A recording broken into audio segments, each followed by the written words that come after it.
संसार यथे विकल जो नैराश्य विनतन यादा हतो निसुतला विहंगम रैसा। भगवान सिद्धेश्वराच्या श्री रुक्मिणी पांडुरंगाच्या चरणाजवळ बसून श्री सद्गुरु ज्ञानेश्वर महाराज, श्री जगद्गुरु तुकाराम महाराज, श्री संत एकनाथ महाराज यांच्या शरण सानिध्यामध्ये आपण सर्वजण मिळून महान ग्रंथराज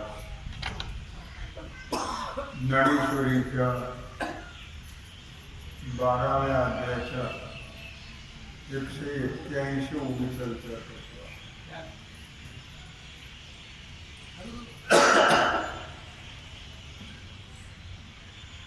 विषय आहे महात्मा. संसार व्यथे फिटला. संसार एक व्यथा आहे, दुःख आहे. दुःख बांधवणी आहे हा संसार. व्यथा नाव व्यथे. संसार व्यथे फिटला. अर्थात संसार हा शब्द आपण बहु अंशाने प्रपंचाला वापरतो, पण या ठिकाणी दोन्ही ठिकाणी वापरला तर झाले. प्रपंच आणि जन्म दोन्हीतून महात्मा मुक्त असतात. का बरं? त्याचं कारण जो नैराश्य विनत व्याधा हातून सुटला विहंगम द्यायचा. निराशारूपी अहंकाराने जो भूषित झालेला आहे, सुविवंत निरअहंकार, निराशारूपी अहंकाराने त्याला कुठल्याही प्रकारची आशा आकांक्षा नाही. म्हणून आशा आकांक्षा असेल तर जन्म मरणाचं दुःख भोगवलं. आशा आकांक्षाच नाही, त्यामुळे संसाराच्या पिढीतून तो मुक्त झालेला आहे. संसाराच्या पिढी त्याला जन्म मरणाचं दुःख नाहीच आहे. आणि प्रपंच तो कोण लेखे? आम्हा सखे हरी. ते प्रपंचालाही जुमानत, प्रपंचाचा त्याने कधीही विचार केला कधीच केला नाही. जसं व्याधा हातून सुटला विहंगम द्यायचा.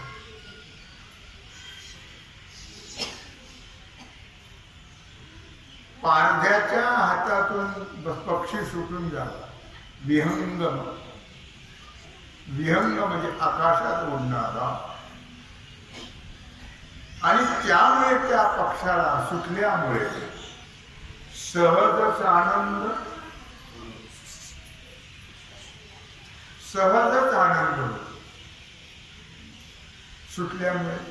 तसं यांना सुद्धा सुटल्यामुळे आनंद होतो.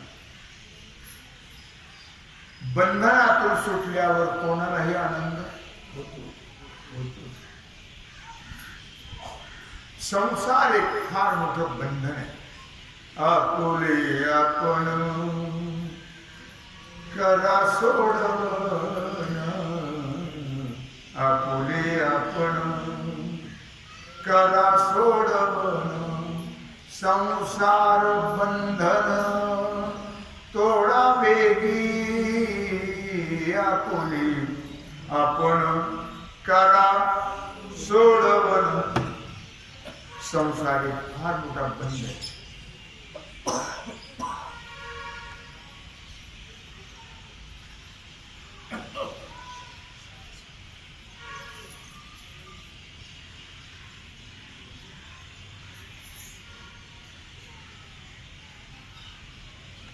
संसार बंधन लागलं का लावून घेतलं,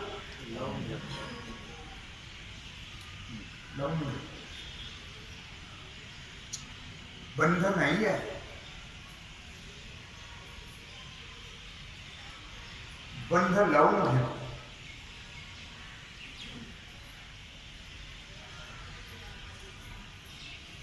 संसार व्यथा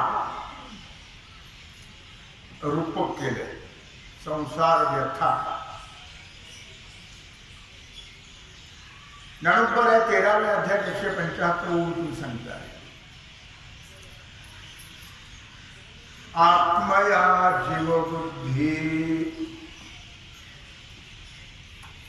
जे लागली होती क्षयव्याधी, ते जयाची सन्निधी निरुजा करी. आत्मया जीवबुद्धी अनात्म पदार्थाला मी म्हणलो. देहबुद्धी अनात्म पदार्थाच्या ठिकाणी. म्हणजे मी जीव आहे. आत्मया जीवबुद्धी. मी आत्मा आहे का जीव आहे? मी तो आत्मा आहे. मी तो स्वय आत्मा राम, मी तो स्वय परब्रह्म. पण मनुष्य काय म्हणतो? आत्मा म्हणतो का जीव म्हणतो? जीव म्हणतो. असा भ्रम झाला त्याला. आणि त्या भ्रमाचा त्याला काय लागला? क्षयरोग लागली होती. क्षयव्याधी. भ्रमाचा क्षयरोग झाला त्याला. आणि म्हणून तो रोग कशाने जावा? त्याच्यावर औषध द्यावं लागतं. रोग जाण्याकरता औषध घ्यावं लागतं. मग तो बरा होण्याकरता काय घ्यावं लागेल? औषध घ्यावं लागेल. कोणतं घ्यावं लागेल औषध? ज्ञान. ज्ञानाच्या सहाय्याने जीवपणाचा लागलेला क्षयरोग तो नष्ट होतो. भागवताची एक ओळी 10व्या अध्यायातली पहिली. ओम नमो सद्गुरु धन्वंतरी. रोग जाण्याचा वैद्य पाहिजे. ओम नमो सद्गुरु धन्वंतरी, ज्याची दृष्टीच निरुजा करते. मौलीने म्हटले दृष्टी सगळेच विष फेडली. त्या वाचोनी संसारी भवरोग दुरी न करावे. भवरोग दूर करण्याकरता सद्गुरु रूपी वैद्य पाहिजे. सद्गुरु रूपी वैद्याशिवाय हा रोग दूर होत नाही. सद्गुरु रूपी धन्वंतरी, त्या धन्वंतरीला मी नमस्कार करतो. ओम नमो सद्गुरु धन्वंतरी म्हणजे धन्वंतरी जो वैद्य आहे सद्गुरु, त्यांना मी नमस्कार करतो. कारण त्यांच्या दृष्टीनेच मनुष्याचा रोग बरा होतो. कृपा कटाक्षे न्याहाळिले आपुले पदी बैसविले, आपुले पदी बैसविले. कृपया केली संत जनी, माझी अलंकारिले वाणी. कृपया केली संत जनी, माझी अलंकारिली वाणी. चौचरणी आणून घ्या. तेव्हा सद्गुरु आपल्या दृष्टीनंच रोगमुक्त करतात. दृष्टी सभेची विषय केली. याला संसारामध्ये हा रोग जाण्याकरता संसारामध्ये सद्गुरु शिवाय कुठलाच उपाय नाही. भवरोगाची बाधा दूर करणारे सद्गुरु आहे. भवरोग जाईल काय नवले. भवरोग ऐसे जाय अनेक काय क्षुल्लके. अरे भवरोग जातो, बाकीचे रोग जाऊ सोडा. अनेक काय क्षुल्लके म्हणून भवरोग जायचा असेल तर सद्गुरु वाचवणी सापडेना सोय. धरावे ते पाय आधी आधी. सद्गुरु सारी रास्ता पाठीराखा, इतराचा लेखा कोण. राजियाची कांता काय पिक मागे, मनाची आनंदी सिद्धी. अर्थात याला भवरोग म्हणतात. भवनाम संसार. भवनाम संसार. तो भव नावाचा, संसार नावाचा मोठा रोग आहे. रोग आणि संसार यांच्यात साम्य. रोग आणि संसारामध्ये साम्य. ही जी जीवाच्या मागे व्यथा लागलेली आहे ही आजची नाही, अनादि कालापासून लागलेली आहे. किती जन्म झाला फेरा, गणित नाही जी दातारा. पडिलो आवरते गोवरा, ओळसा थोडा माया जाळे. किती जन्म झाला फेरा. कोण विचार करतो? किती जन्म झाला फेरा, गणित नाही की दाताला. अनादिकालापासून. बरं सगळे जन्म माणसाचे होते असं नाही. आता मिळालाय हा माणसाचा जन्म. आतापर्यंत माणसाचा जन्म नव्हताच. 84 लाख 80 लाख योनीमध्ये फिरत होते. 80च्या पुढे माणसाची योनी. काय काय जन्म घेतले आतापर्यंत त्याची काही गणतीच नाही. त्याचा विचार आहे आणि आमच्या डोक्यात कधी येतच नाही. आला तर आम्ही नक्की प्रयत्न करू त्याच्या निवृत्तीचा. येतो विचार नाही. कधी आम्हाला वेळ कुठे विचार करायला. गाडी पडकेची गेला गेला जन्म वाया, भज मना पंढरी राया. फुक्कट गेला जन्म, फुक्कट. लक्षात. आता तरी होय जागा, तुका म्हणे पुढे जगा. अजून तरी आता जागा रे भाई नो जागा. अजून तरी सोडाव ना. नाही ना सुटत. हे मळे पर्यंत सुटत नाही, गेलं तर सुटत नाही. जा सोडावं लागतं, सुटत नसतं. आणि तेवढा पुरुषार्थही पाहिजे. लक्षात. सोडण्या इतका पुरुषार्थही तो पुरुषार्थ नाही नव्हता. त्यामुळे आम्ही सोडू शकत, त्यामुळे आमचं जन्म मरण संपत नाही. संपत कळलं? रोग आणि संसार याच्यात साम्य आहे. आणि ही व्यथा अनादिकालापासून आहे. आम्ही कधी त्याचा विचार करत नाही. आपल्या डोक्याचे शिरते की आतापर्यंत आम्ही काय काय भोगले जन्म कोणते. 184 फेरे फिर कर सुंदर नरकर पाया, हरि भजन को दिया कमल मुख, हरि भजन को दिया. 184 फेरे फिर सुंदर नरकर पाया. फिरून फिरून फिरून फिरून लगेच मिळालं नाही.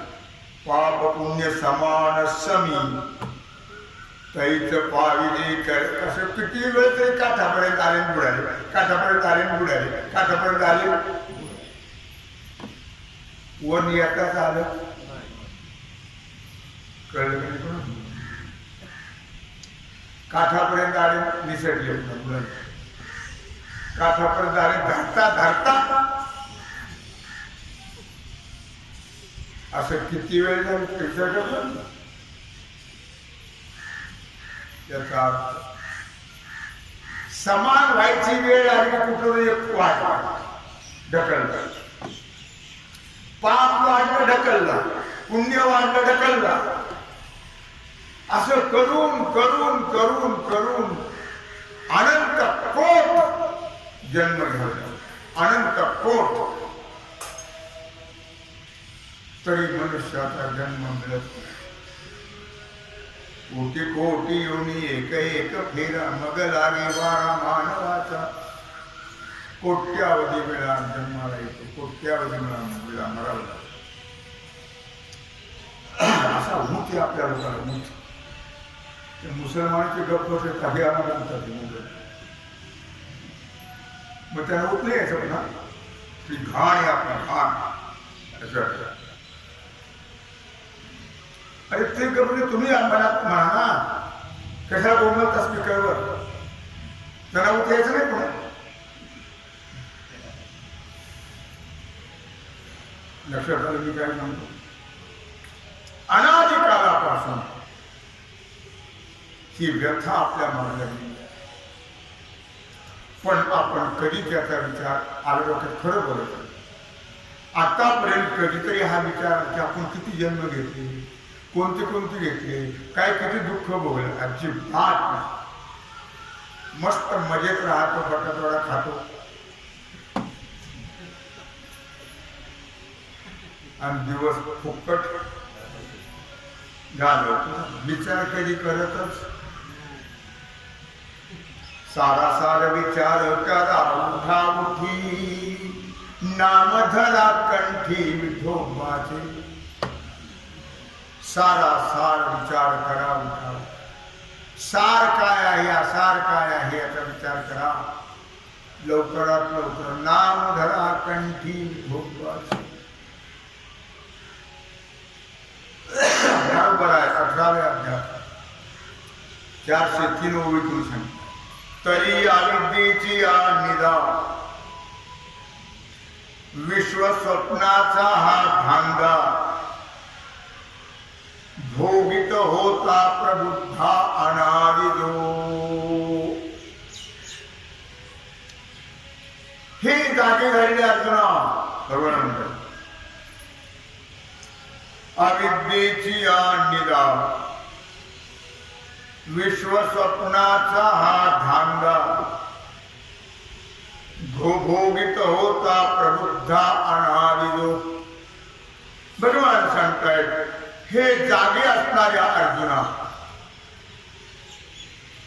बाबा रे लक्षात ठेव काय परिस्थिती आहे. अविद्यारूपी निद्रेमध्ये विश्वरूपी स्वप्नाचा जो व्यवहार आहे, तो व्यवहार किंवा त्या व्यवहाराचा अनुभव म्हणा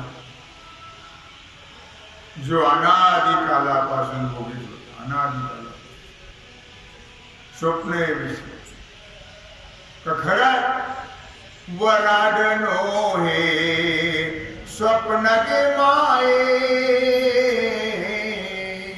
वराडनो हे स्वप्न गे माये हे वराडणी स्वप्न आहे बाप रखुमा देवी वराचे बिधरा पाय मी कवणाची मज सांगा कोणी अशी परिस्थिती लक्षात मी कवणाची मज सांगा कोणी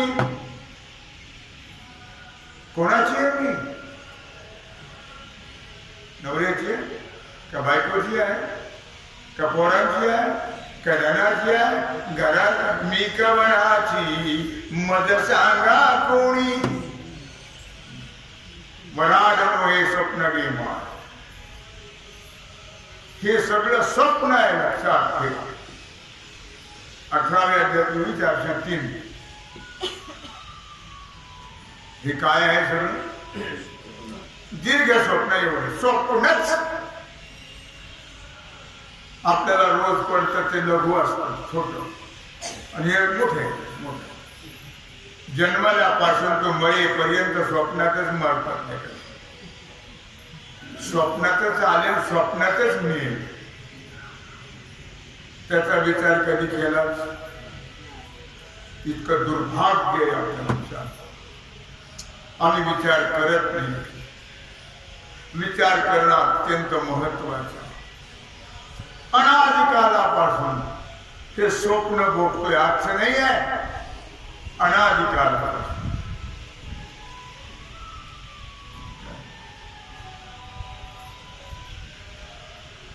अर्थात संसाराच्या अंगी संसाराच्या अंगी अवघीच व्यसने संसाराच्या अंगी अवघीच व्यसने आम्ही या कीर्तने शुद्ध झालो संसाराच्या अंगी अवघीच व्यसने कितीतरी व्यथा आहे त्या संसारात आम्हाला का जाणवत नाही त्या व्यथा आम्ही माफ करा खरड्याच्या भामट्याचे नातेवाईक येतात खरड्याच्या भामट्याचे नातेवाईक म्हणजे त्यांचा आमचा काय संबंध त्यांना जसं किती मारलं तरी घट्टे पडल्यामुळे दुःख होत नाही तसे आम्ही घट्टे पडेच आम्हाला सुद्धा दुःख दुःखच आहे पण जाणवत याचा अर्थ का घट्टे पडे त्या भामट्यात अशी पद्धत होती आता मला माहित नाही आता सुधारले पोरगी द्यायची असेल तर जो नवरदेव आहे त्याला 6 तास 4 लोकांनी मारायचे आपली नाही त्या 6 तासात जर त्याने हुस्स केलं नाही पास योग्य नवरदेव किती चोऱ्या केल्या मारला तरी काय होणार तर त्यांचा धंदा चोऱ्या करायचा इतके घट्टे पडले तसे आम्ही त्यांचे नातेवाईक हो इतके घट्टे पडले आम्हाला जाणवलं आजपर्यंत तुम्हाला दुःख तुम्ही काही दुःखाचा विचार केला आम्हाला जाणवलंही नाही आणि विचारही केला किती जन्मापासून या व्यथा आहे एका जन्मापासून तुम्हाला बघा सांगा किती जन्म झाला फेरा कितीतरी जन्मापासूनच्या व्यथा आहे पण ही व्यथा वेगळी आहे लक्षात किती वेळा जन्मा यावे किती वेळा जन्मा यावे व्हावे फजित, किती व्हावे फजित, म्हणून जीव भ्याला.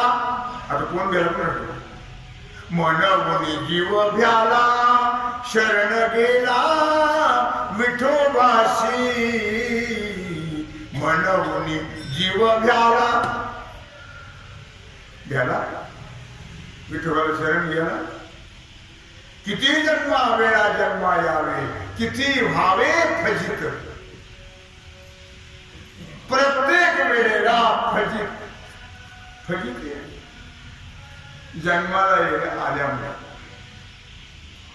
आम्हाला फजिती माहिती. एका बाईनं आपल्या पोरीचं नाव ठेवलं फजिती, आणि ती बाजारात चुकली. अगं बाय माझी फजिती, अगं बाय माझी फजिती, अगं बाय माझी फजिती. लोकांना हिरावायला पचायला दिसती फजिती. बाई तुम्ही तर चांगले दिसता आणि फजिती देऊन, अहो माझ्या पोरीचं नाव आहे फजिती, आणि ती चुकली. कोण चुकली? फजिती. किती वेळा जन्मा यावे, आमची फजिती चुकली. तिची आमची भेट, आम्ही कधी फजितीचा विचार. किती वेळा जन्माले, किती व्हावे फजित. चान्स निघून चाला लक्षात, पुन्हा हा चान्स नाही आहे. म्हणून जीव भ्याला, शरण गेला विठोशी. हो, भाग्यवान जीव भीतो फजितीला आणि देवाला शरण जातो. दुर्भागी जातात काय घटके पडे.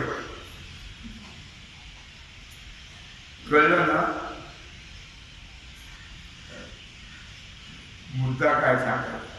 काही इतर व्यथा ज्या आहेत, इतर रोग जे आहेत, ते औषधाने जातात. थोड्याफार औषधाने जातात व्यथा, पण ही व्यथा औषधाने जातच नाही, वाढत जातात. ही व्यथा औषधाने जात, ही वाढत वाढत वाढत जाते. लक्षात. महाराज म्हणतात, आणि दुःखे सांगू किती, आणि दुःखे सांगू किती. अहो किती दुःख सांगू तुम्हाला. नसाहे पाषाण फुटती, हा नसाहे पाषाण फुटती, भय काप चित्ती भरलासे, अनिक दुःखे सांगू किती. अनिक दुःखे सांगू किती. सकळ संसाराची स्थिती, नसाहे पाषाण फुटती, भय व्यथा चित्ती भरली. या संसारातलं दुःख किती सांगा. आठवत सांगा.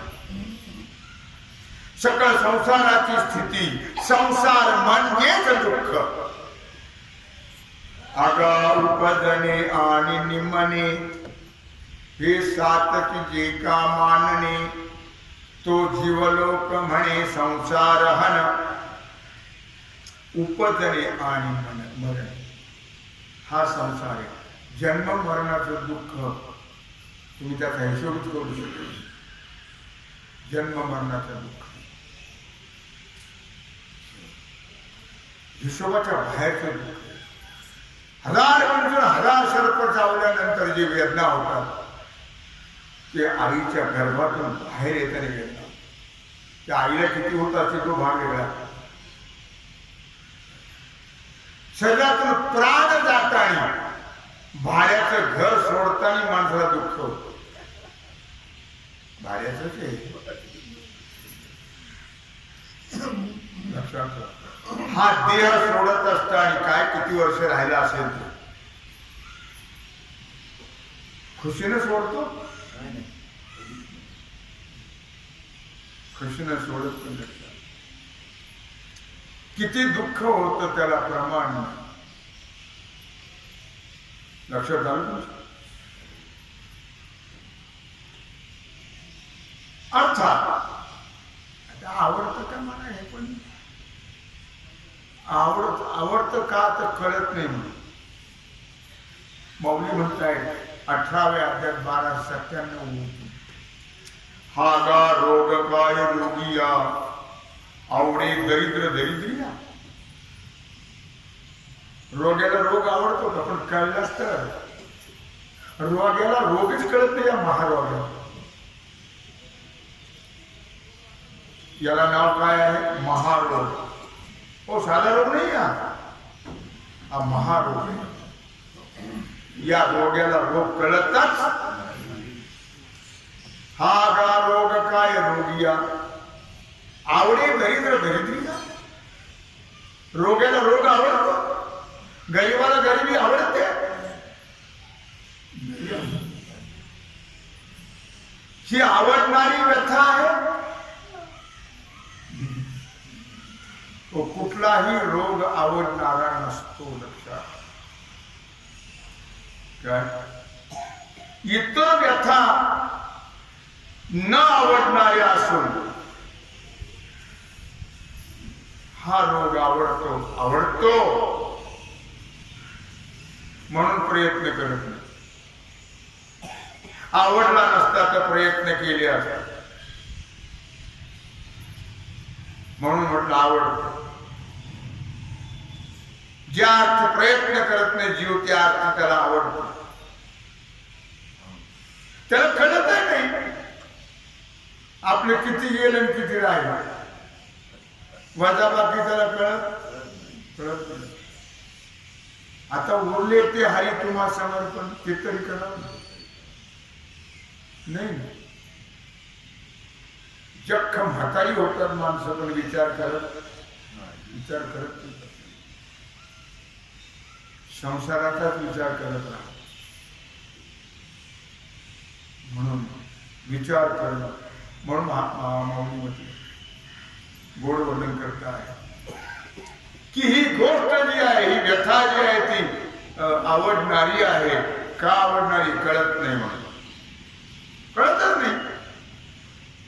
काय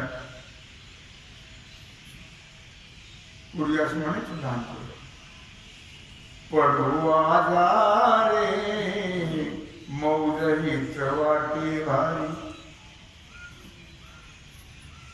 मग आजारी पडल्यावर गोड गोड खायला मिळतं मस्त. म्हणजे त्यांना आजार काढला. लहान मुलं म्हणायची पूर्वी कविता होतो. पडू आजारे मौज हीच वाटी भारी. आजारी पडणं म्हणजे का वाटत? कळत नाही.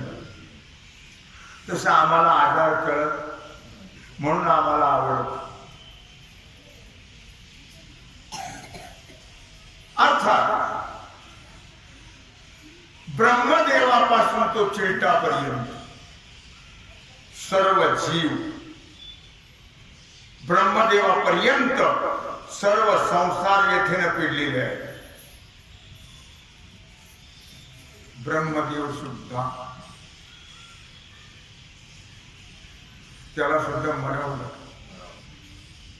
तो सुद्धा जीवच आहे. तिथपर्यंत सर्व या संसार व्यथेनं पिडलेले आहेत. पण भगवत भक्त मात्र यातून मुक्त झाले. भगवत त्यांची कथा झाली. या व्यथेतून ते सुटले, त्यांची कथा आहे. जे व्यथेत गुंतले त्यांना कोण मोजते? त्यांची ही कथा. जो संसार व्यथे पिटला त्यांची आहे ही. म्हणून बघा सांगितलं संसार तो कोण देखे अमा सखे हरिहरी. कोण मोजतो संसार? पण हरिजन सखे असले तर. का? हरि तैसे हरिचे दास नाही तया भय मोह चिंता आस हो निराती उदास बळकट कास भक्तीची हरि तैसे हरिचे दास. हरिदास नाहीये का? हरि तैसे हरीचे दास म्हणून त्यांना संसार व्यथा ओढ नाहीये लक्षात. अर्थात म्हणून म्हटलं संसार तो कोण लेखे आम्हा सखे हरिजन. आता संत हे कोणत्या संसारापासून सुटलेले आहेत? कारण संसार बाधक नाही. संत हे कोणत्या संसारापासून सुटलेले आहेत आणि संसार हा बाधक नाही. जीवकृत संसार बाधक आहे. जीवाने जे केलं ते बाधक आहे, बाकीचं बाधक नाही आहे. ईशकृत संसार जो आहे तो बाधक नाही. तुम्ही जे केले ते तुम्हाला बाधक आहे. नवरा केला बाधक, बायको केली बाधक, पोरं झाले बाधक. तुम्ही जे करताय ते बाधक आहे. लक्षात ठेवा, कर्म नाही. तुम्ही जे करता आहे संसार तो बाधक आहे. कळलं? संताला बाधक नाहीये. संत या संसार व्यथेतून सुटलेले आहे. का? त्यांना बाधक नाही. मग जीवकृत संसार बाधक, त्यातून सुटणं मात्र फार गरजेचं आहे. जीवकृत संसार जो आहे त्यातून सुटणं.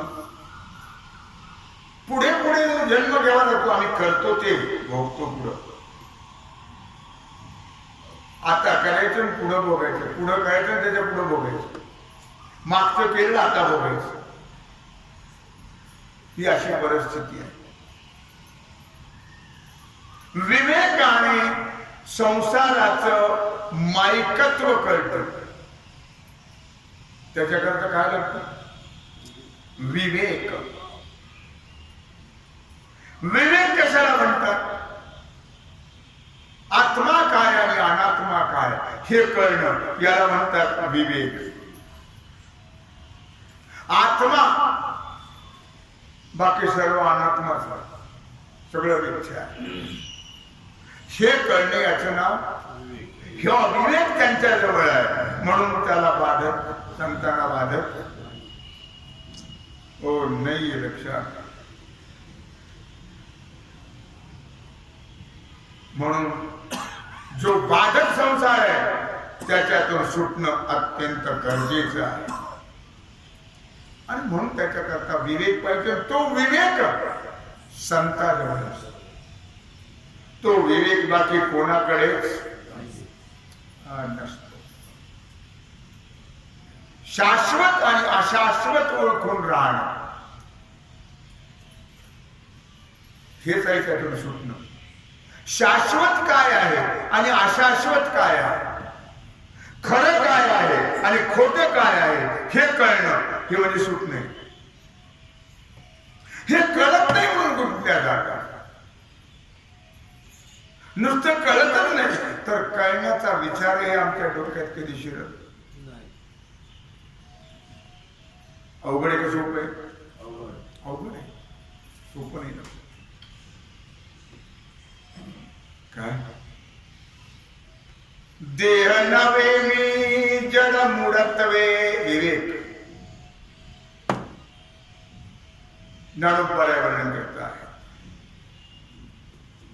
भागवतातली ओळी भागवतातली ओळी 25व्या अध्यायात 353 ओळी आहे. भागवत देह नवे मी जड मुडतवे. देह जड मूड आहे. मी देह नाही आहे, तो जड मूड आहे. लक्षात घ्या. इंद्रिय नव्हे मी एकदेशित्वे. मी इंद्रिय नाही, इंद्रिय एकदेशी आहे. एका विषयाचे स्पेशालिस्ट विषयाचे. इंद्रिय नव्हे मी एकदेशित्वे. डोळे फक्त पाहायचंच काम करतात, ऐकण्याचं बी करतात. सरपळ डोळ्याने दिसतं पण ऐकतात पण. आम्हाला ऐकण्याचं साधन वेगळं, पाहण्याचं साधन वेगळं, खाण्याचं साधन वेगळं. इंद्रिय नव्हे जडमुरत्वे एक दिवशीत्वे प्राण नव्हे मी चपळत्वे. चंचल प्राण चंचल आहे म्हणून मी प्राणही. मन नव्हे चंचलत्वे मी मन नाहीये कारण चंचल नाही. मला प्रमाति बलवत दृढम. मन हे चंचल मोठे मोठे, मन हे चंचल मोठे, न लगे याचा ठावाची कोठे, न लगे याचा ठावाची कोठे. मन हे चंचल मोठे. मी मन नाही आहे कारण मन चंचल आहे.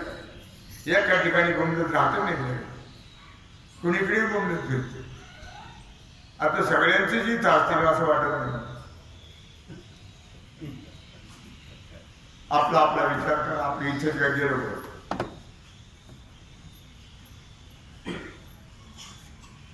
करायचं काय सांगितलं आता तुम्ही ऐकलं नाही काय. माझं लक्ष तिकडे गेलो घरात.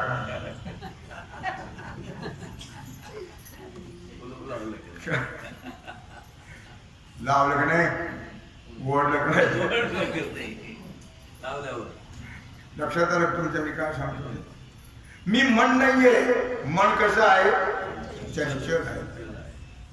चंचल चपळ जाताना येताना लगे वेळ.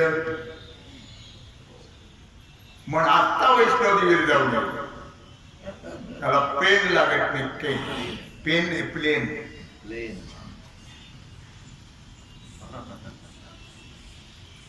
चित्त नव्हे मी चिंतकत्वे. मी चित्त नाही त्याच्या पुढची उठलो अगोदर.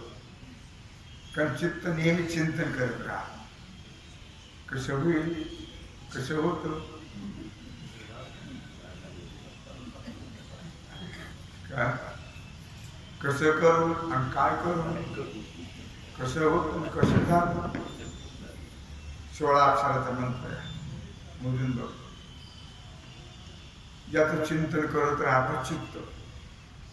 देवाचं चिंतन करत.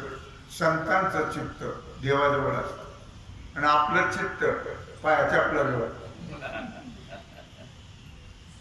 पायऱ्या उतरत असलं कोणी नेणार नाही.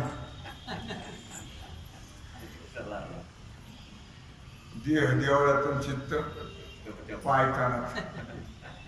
तशी आपली स्थिती आहे. आपली तुमची माझी. चित्त नव्हे मी चिंतकत्वे, बुद्धी नव्हे मी बोधकत्वे. बुद्धीच्या ठिकाणी बोधकत्व आहे. मी बुद्धी नव्हे. म्हणून तू म्हणावं लागेल माऊली, हरिबुद्धी जपे तो नर दुर्लभ, वाचेसी सुलभ रामकृष्ण. हरिमुखे म्हणा, हरिमुखे म्हणा, पुण्याची गणना कोण करी. अहम नव्हे मी बाधकत्वे. मी अभिमान नाहीये, अभिमान बाधक आहे. तुका म्हणे नरकी घाली अभिमान. मी अभिमान नाही. मी तो येथे अनादि सिद्ध. मी कसा आहे, मी अनादि सिद्ध आहे. कसा अनादि सिद्ध आहे तो भागाने याची सेवा भगवत चरणी समर्पित करून राहिला जो सेवेचा भाग आहे तो आपण पूजा. कुंडली कवरणी श्री ज्ञानदेव. ओम नमः पार्वती पतये हर हर महादेव.